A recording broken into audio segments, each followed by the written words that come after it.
So welcome CIS 123. Our next week we're going to talk about some new topics, look at some of the code examples.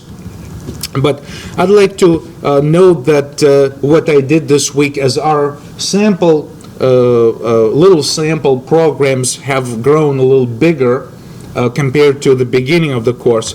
I actually decided to post all of the code I've been using in this course online, and so if you recall, last week we were still looking at the stack of integers. It's out there. All of the code is out there, and we can continue on if we choose with any of these samples. But today I would like to take a look at a few new things and essentially keep moving with the material. But just remember that this is new since this week, this past week, and just be sure that you can access those samples.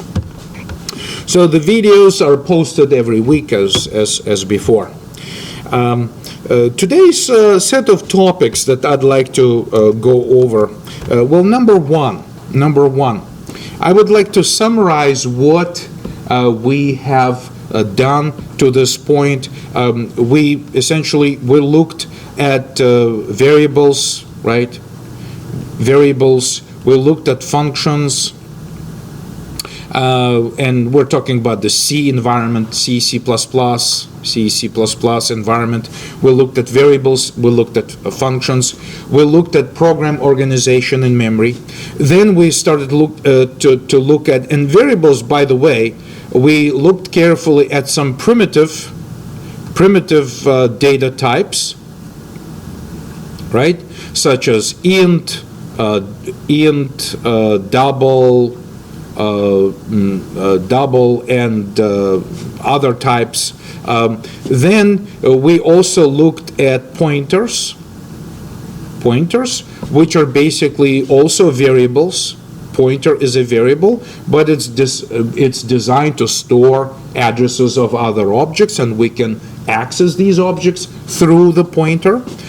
Then we moved on to discuss a struct, right? So we said that sometimes multiple variables, it just makes sense to consider them together and use them all together. For instance, if you have a calendar date and you have month, day, and year, all of the three pieces are very closely related, and it's probably a rare situation that you only want to use a month separate from some kind of calendar, current calendar context. So therefore, most likely, the three integers possibly representing month, day, and year should be put together as a struct. So the C struct, right, the C struct, an idea of a C struct was that sometimes it's a great idea and it's very convenient to aggregate some data, and when you create the date, which includes month, day, and year, to create all of the integers together. And there was a very simple syntax for this. Just basically use the opening brace, use the closing brace, use the semicolon at the end of it, and here say your integer, month, then integer day, and integer year, and essentially have organized, instead of looking at individual variable, use three of them all together. So that was an idea. Then we said that all of a sudden we realized that some of the functions are designed specifically to work only with specific structures, right? So we said that some of the functions could be working only with specific structures, and the idea of a C++ class was born. So we decided then the class can have three sections when it's described by the programming language. Basically, we need to have a class name, such as date, right? Then we can have basically the data fields or data member variables of the class, or sometimes they're called data attributes. So the data will be like integer month, integer day, integer year, okay? And then operations could be, for instance, a constructor, right? We said that constructor is a special function which is basically written within the scope of the class, which is invoked when the object is being instantiated, when it's created. Then constructor could take parameters and successfully initialize the values, and then the rest of it, and basically this section, this entire section we refer to as operations, right?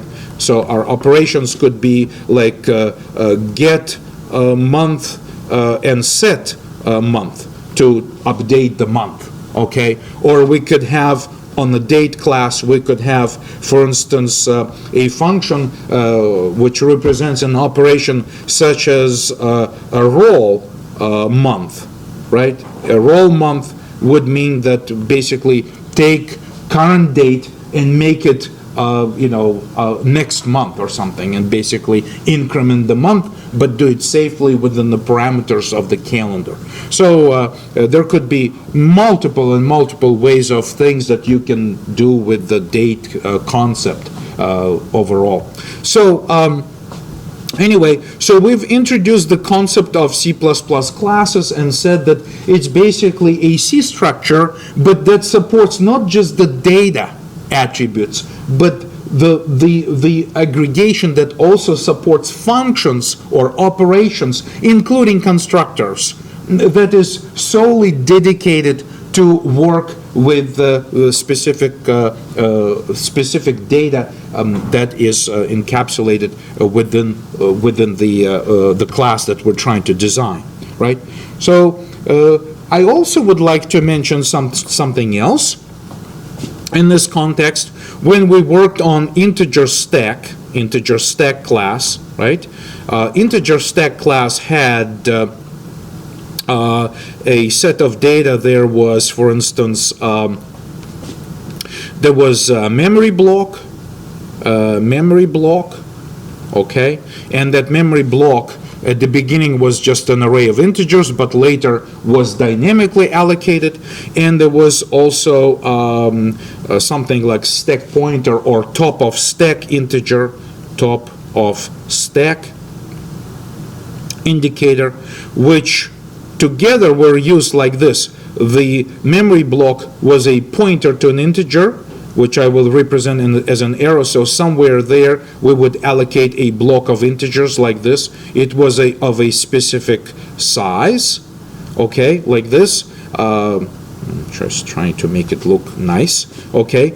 And the top of stack was the logical pointer into what is the top of that stack at any given time. So when we said push, for instance, right? So when we used an operation such as push, that top of stack would basically indicate where to store the new data and then move on to the next one. So it's getting ready for the next push operation.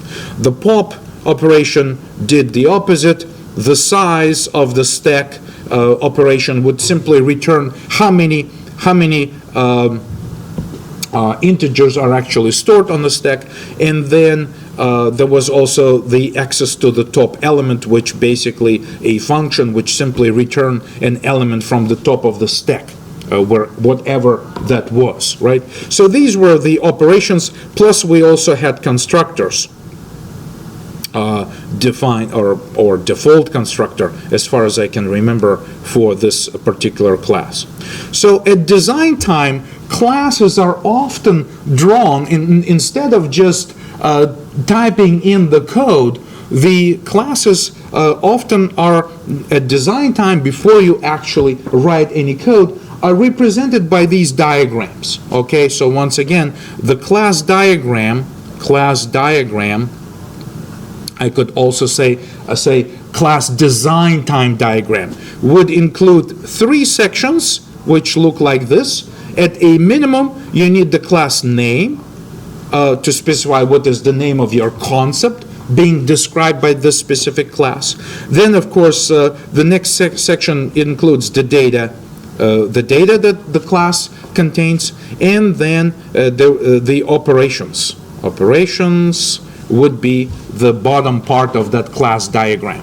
So once in a while, we're going to try using those diagrams to represent our concepts, and I may actually switch to a nicer tool, but whenever possible, just do some scratch drawings like that, and we will essentially consider all of these possibilities with classes.